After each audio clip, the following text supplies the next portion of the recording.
आपका मैं हूं आपके साथ करिश्मा रायतावर और चलिए नजर डालते हैं सुपरफास्ट खबरों पर। बॉलीवुड प्रोड्यूसर मधु मंटेना वर्मा से एनसीबी दफ्तर में पूछताछ चल रही है। जया संग मधु मंटेना की ड्रग चैट सामने आई। एनसीबी आज जया साहा और मधु मंटेना को एक साथ बिठाकर पूछताछ करेगी। कोरोना वायरस के बढ़ते मामलों के कारण राज्यसभा अनिश्चितकाल के लिए स्थगित कर दी गई है। सभापति वेंकैया नायडू ने इसकी घोषणा की। 1 अक्टूबर तक चलने वाले सत्र को 8 दिन पहले ही खत्म करने का फैसला लिया गया। राज्यसभा में इस सत्र में 25 बिल पास हुए हैं। इसमें कृषि से संबंधित 3 और श्रम सुधार से जुड़े 3 बिल शामिल हैं। आज विपक्षी पार्टियां राष्ट्रपति रामनाथ कोविंद से मुलाकात करेंगी। विपक्षी पार्टियां राष्ट्रपति से मिलकर इस बिल को राज्यसभा में वापस लौटाने की अपील करने वाली हैं। राष्ट्रपति से मिलने से पहले विपक्षी पार्टियों ने संसद के परिसर में खड़े होकर बिल के खिलाफ प्रदर्शन किया और इस दौरान सभी सांसदों के हाथ में किसान बचाओ के प्ले कार्ड दिखाई दिए। पंजाब के अमृतसर में कांग्रेस पार्टी की ओर से पूर्व क्रिकेटर और कांग्रेस नेता नवजोत सिंह सिद्धू ने सड़कों पर उतरकर किसान बिल के विरोध में हुंकार भरी। केंद्र और विपक्ष के बीच कृषि बिल के मसले पर जारी रार के बीच शरद पवार को आयकर विभाग का नोटिस मिलने की बात सामने आई। अब चुनाव आयोग का कहना है कि उन्होंने ऐसा कोई निर्देश नहीं दिया। बिहार के डीजीपी गुप्तेश्वर पांडे के स्वैच्छिक रिटायरमेंट के बाद आईपीएस अधिकारी एसके सिंघल को बिहार के डीजीपी का अतिरिक्त प्रभार सौंपा गया है। शिवसेना के वरिष्ठ नेता संजय राउत ने गुप्तेश्वर पांडे को निशाने पर लिया और कहा कि जो पार्टी उन्हें टिकट देगी वह भरोसे के लायक नहीं होगी। दिल्ली सरकार के स्वास्थ्य विभाग ने कैनॉट प्लेस, लाजपत नगर, लक्ष्मी नगर, मॉडल टाउन और पश्चिम बिहार जैसे इलाकों को उभरते हॉटस्पॉट के रूप में चिन्हित करते हुए 11 जिलों की लिस्ट बनाई है। दिल्ली सरकार के मुताबिक 1 से 16 सितंबर तक डेटा तैयार किया गया है। रेवेन्यू विभाग ने ऐसे 33 इलाकों की लिस्ट बनाई है जिसमें कई बड़े इलाकों के नाम शामिल हैं। टाइम मैगजीन ने साल 2020 के सबसे प्रभावशाली व्यक्तियों की सूची जारी कर दी है। इस सूची में एक बार फिर से देश के प्रधानमंत्री नरेंद्र मोदी का नाम शामिल किया गया है। प्रधानमंत्री मोदी के अलावा बॉलीवुड अभिनेता आयुष्मान खुराना और शाहीन बाग के दादी बिल्किस को शामिल किया गया है। राहुल गांधी ने बांग्लादेश के साथ भारत के संबंधों से जुड़ी एक खबर को लेकर आरोप लगाया कि मोदी सरकार ने पड़ोसी देशों के साथ उन रिश्तों को खराब कर दिया जो कांग्रेस की सरकारों ने दशकों में बनाया था। यूपी में महोबा जिले के व्यापारी इंद्रकांत त्रिपाठी हत्याकांड की जांच कर रही एसटीएफ आज शासन को अपनी रिपोर्ट सौंप सकती है। एसटीएफ ने 6 दिनों की जांच में लगभग 100 लोगों के बयान दर्ज किए हैं। एसआईटी की जांच में शक की सुई मृत व्यापारी के दोनों बिजनेस पार्टनर, कुछ रिश्तेदारों और घायल कारोबारियों को अस्पताल पहुंचाने वालों के आसपास घूम रही है। विशेष अधिकार हनन के मामले में पटना के एसएसपी उपेंद्र कुमार और मोतिहारी एसएसपी शैशव यादव कल लोकसभा की विशेष अधिकार समिति के सामने पेश होंगे। लद्दाख ऑटोनोमस हिल डेवलपमेंट काउंसिल के चुनाव में 1 महीने से भी कम समय बचा है। इससे पहले ही राजनीतिक दलों और धार्मिक संगठन के नेताओं ने इस चुनाव के बहिष्कार करने का ऐलान किया है। इनका कहना है कि जब तक बोडो क्षेत्रीय परिषद की तर्ज पर केंद्र शासित प्रदेश लद्दाख और यहां की जनता को 6ठी अनुसूची के तहत संवैधानिक सुरक्षा नहीं मिल जाती, तब तक ये चुनाव का बहिष्कार करेंगे। जम्मू कश्मीर में आज एक बार फिर से आतंकियों ने सुरक्षा बलों पर हमला किया। आतंकी सुरक्षा बल पर फायरिंग करके फरार हो गए। गनीमत ये रही कि किसी को कोई नुकसान नहीं हुआ। ड्रग्स मामले में गिरफ्तार रिया और उनके भाई शौविक की जमानत याचिका पर आज सुनवाई होनी थी, लेकिन भारी बारिश के चलते ये सुनवाई टल गई। बॉलीवुड में ड्रग्स मामले की जांच अब दीपिका पादुकोण तक पहुंची है और इसी के साथ आपको बता दें कि जरूरत पड़ने पर दीपिका के अलावा अभिनेत्री सारा अली खान, रकुल प्रीत सिंह और डिजाइनर सिमोन को भी तलब किया जा सकता है। बॉलीवुड एक्ट्रेस कंगना रनौत की बीएमसी के खिलाफ याचिका पर होने वाली सुनवाई भी बारिश के कारण टल गई। कंगना ने अपने दफ्तर में हुई तोड़फोड़ के लिए बीएमसी से 2 करोड़ रुपए के हर्जाने की मांग की है। गुजरात के वडोदरा में निकाय चुनाव से पहले केंद्रीय मंत्री रामदास अठावले की पार्टी आरपीआई के कार्यकर्ताओं ने कई जगहों पर पोस्टर लगाए जिसमें अठावले और अभिनेत्री कंगना रनौत साथ देखे जा सकते हैं। महाराष्ट्र के भिवंडी शहर में हुई इमारत दुर्घटना में मरने वालों की संख्या बढ़कर 39 हो गई। हादसे के तीसरे दिन भी रेस्क्यू ऑपरेशन जारी है।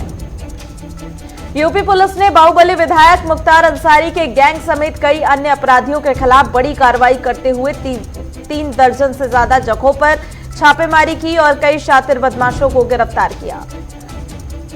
पुलिस ने 42 जगहों पर छापेमारी की और 11 लोगों को अरेस्ट किया, जबकि 21 लोगों को पूछताछ के लिए हिरासत में लिया गया।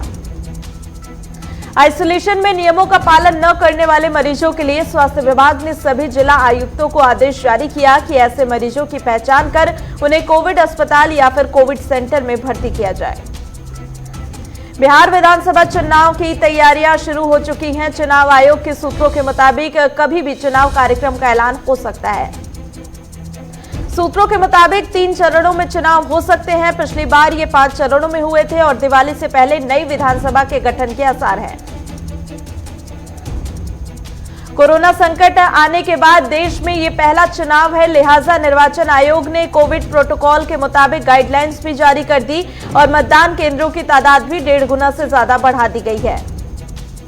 उत्तर प्रदेश सरकार ने औद्योगिकरण के विकास के लिए औद्योगिक विकास प्राधिकरण में लैंड पुलिंग नीति लागू करने संबंधी प्रस्ताव को कैबिनेट बाय सर्कुलेशन मंजूरी दे दी है। यह नीति भूस्वामी को 5 वर्ष तक नियमित 5,000 रुपए आय दिलाने के साथ ही औद्योगिकरण में हिस्सेदार बनने का अवसर देने वाली है। भ्रष्टाचार के आरोपों में घिरे आईपीएस अधिकारी अजय पाल शर्मा और हिमांशु कुमार के खिलाफ विजिलेंस ने एफआईआर दर्ज कर दी है और इन दोनों के साथ कुल 5 लोगों को नामजद किया गया है। राजस्थान हाईकोर्ट में लक्ष्मी विलास होटल से जुड़े मामले को लेकर दायर याचिका पर सुनवाई हुई और सुनवाई में तीनों आरोपियों के साथ साथ ललित ग्रुप होटल की company Bharat hotels private limited को बड़ी राहत मिली है। कोर्ट ने तीनों आरोपियों की गिरफ्तारी पर 15 अक्टूबर तक रोक के साथ साथ उदयपुर कलेक्टर की रिसीवर नियुक्त करने के आदेश पर भी रोक लगा दी है।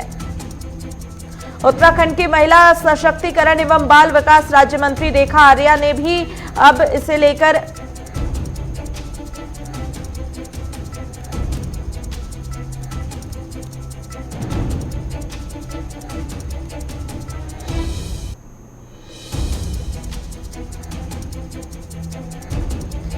आयुष्मान योजना में फ्रॉड रोकने और अस्पतालों को क्लेम भुगतान करने में उत्तराखंड ने दूसरे राज्यों के लिए मिसाल पेश करते हुए देश में पहले स्थान हासिल किया है। राष्ट्रीय स्वास्थ्य प्राधिकरण ने 25 सितंबर को फ्रॉड रोकने और क्लेम भुगतान की रणनीति पर उत्तराखंड की विशेष प्रस्तुतिकरण रखा, जिसे अन्य राज्यों के साथ साझा किया जाएगा। प्रदेश के सभी 23 लाख परिवारों को आयुष्मान योजना में 5 लाख तक इलाज की सुविधा देने में भी उत्तराखंड देश का पहला राज्य है। कोरोना महामारी के चलते बंद पड़े विश्वविद्यालय और कॉलेजों में 2020 से 21 के शैक्षिक सत्र की शुरुआत 1 नवंबर से होगी। स्नातक और स्नातकोत्तर के पहले वर्ष में 31 अक्टूबर तक दाखिले होंगे। पढ़ाई के दौरान इस साल की सर्दियां और अगले साल की गर्मी की छुट्टियां और अन्य अवकाश में कटौती की जाएगी। और इसी के साथ चीन के साथ चल रहे तनाव के बीच भारतीय नौसेना आज से ऑस्ट्रेलिया की नौसेना के साथ मिलकर संयुक्त अभ्यास शुरू करेगी। हिंद महासागर में होने वाले इस 2 दिवसीय अभ्यास के दौरान दोनों सेनाएं जटिल नौसैनिक कौशल, विमान विरोधी ड्रिल और हेलीकॉप्टर अभियानों की पूरी रेंज के साथ उतरेंगी। कार्बन उत्सर्जन करने में गरीबों से ज्यादा अमीरों की भागीदारी है। अंतर्राष्ट्रीय गैर सरकारी संस्था ऑक्सफैम की रिपोर्ट के मुताबिक इस बात का खुलासा किया गया है।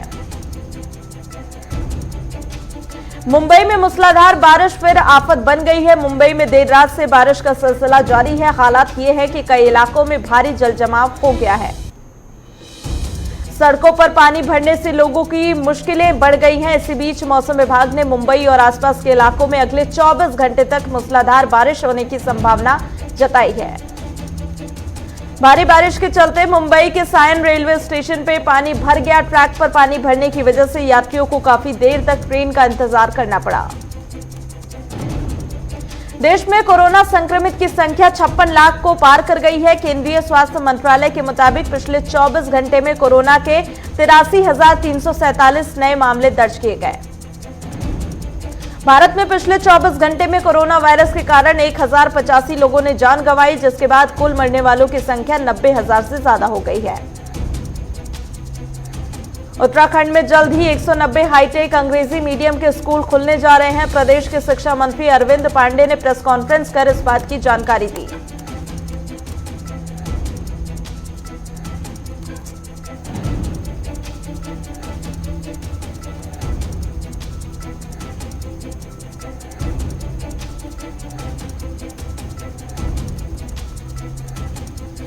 वहीं हरिद्वार में रेलवे से रिटायर हो चुके कर्मचारी ने आत्महत्या करने की धमकी दी है।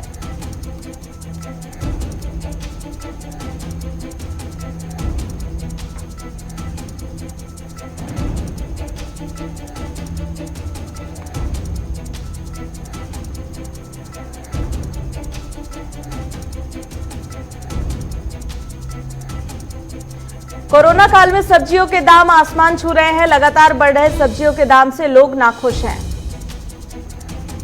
हमीरपुर में सपाइयों को रोकने के लिए बॉर्डर पर भारी पुलिस बल तैनात की गई। पुलिस ने चेकिंग के दौरान सपा का झंडा लगी कार को वापस कर दिया।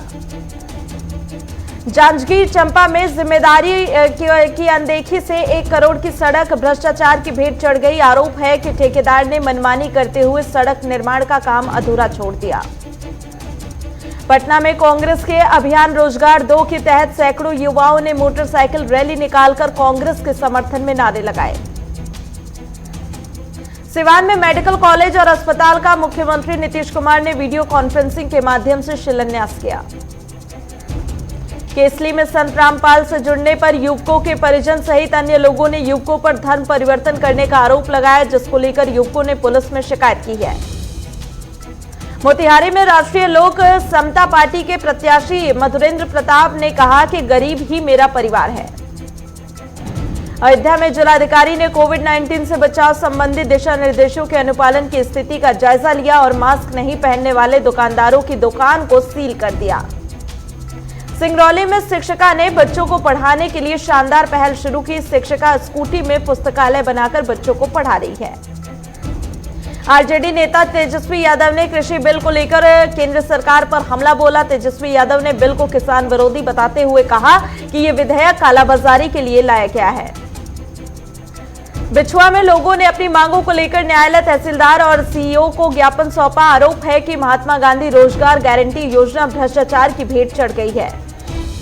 मुख्यमंत्री मनोहर लाल खट्टर की विधायकों के साथ बैठक खत्म हो गई है। बैठक में किसानों से जुड़े विधेयक और एमएसपी के मुद्दे पर चर्चा की गई। बिहार के कटिहार में किसान बिल के खिलाफ जाप कार्यकर्ताओं ने भूख हड़ताल शुरू कर दी है। कांकेर में सड़क का काम पूरा न होने से लोग परेशान हैं। आरोप है कि सड़क निर्माण के नाम से गड्ढे खोद दिए गए, लेकिन 1 साल बाद भी सड़क का निर्माण नहीं हुआ। उत्तराखंड में गदरपुर के बाजार में नगरपालिका की टीम ने छापे मारकर दर्जनों लोगों के चालान काटे हैं। आगरा में कार की चपेट में आने से बाइक सवार युवक की इलाज के दौरान मौत हो गई। सूचना पर मौके पर पहुंची पुलिस मामले की जांच कर रही है। लखनऊ में कोविड रोगियों के इलाज में लापरवाही बरतने पर जिला प्रशासन ने 4 बड़े अस्पतालों को कारण बताओ नोटिस भेजा है। सेंसेक्स 390 अंकों की उछाल के साथ ही 38,124 पर खुला, जबकि निफ्टी 105 अंकों की तेजी के साथ 11,258 पर खुला। अमेरिका की इक्विटी फर्म केकेआर ने रिलायंस के रिटेल कारोबार में निवेश का ऐलान किया और जानकारी के मुताबिक रिलायंस रिटेल में केकेआर 5,550 करोड़ रुपए का निवेश करेगी।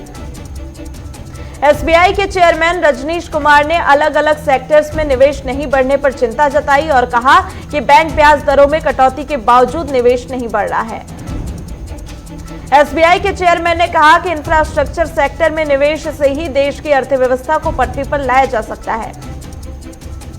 टाटा ग्रुप ने मिस्त्री परिवार के साथ विवाद को खत्म करने की पहल की। टाटा ग्रुप का कहना है कि वह मिस्त्री परिवार की हिस्सेदारी खरीदने को तैयार है। इंडियन ऑयल कॉर्पोरेशन ने कहा कि वह 17,825 करोड़ रुपए का निवेश करेगी। कंपनी का यह निवेश अपनी गुजरात रिफाइनरी की क्षमता बढ़ाने के लिए करेगी। एसबीआई ने कोरोना से प्रभावित अपने रिटेल और होम लोन ग्राहकों को 2 साल तक मोरेटोरियम देने का फैसला किया है। भारत चीन पर एक और डिजिटल स्ट्राइक करने की तैयारी में है। सरकार जल्द ही भारत में बिजनेस कर रही चीनी फिनटेक कंपनी पर बैन लगा सकती है। सरकार जीएसटी रिटर्न दाखिल करने के और ज्यादा इसे आसान बना सकती है। सरकार अब पहले से भरा हुआ जीएसटी रिटर्न फॉर्म लाने का तैयारी कर रही है। मॉनसून सीजन की शानदार बारिश के चलते खरीफ सीजन में रिकॉर्ड पैदावार का अनुमान लगाया गया। खरीफ सीजन से 14.5 करोड़ टन खाद्यान्न की पैदावार होने का अनुमान है। दुनिया में कोरोना के मामले 3 करोड़ 17 लाख के पार हो गए और अब तक 9,75,000 लोगों की मौत हुई है। एक अध्ययन के अनुसार वैज्ञानिकों ने एक नया उपकरण विकसित किया है, वहीं दवा खोजने में तेजी आ सकती है।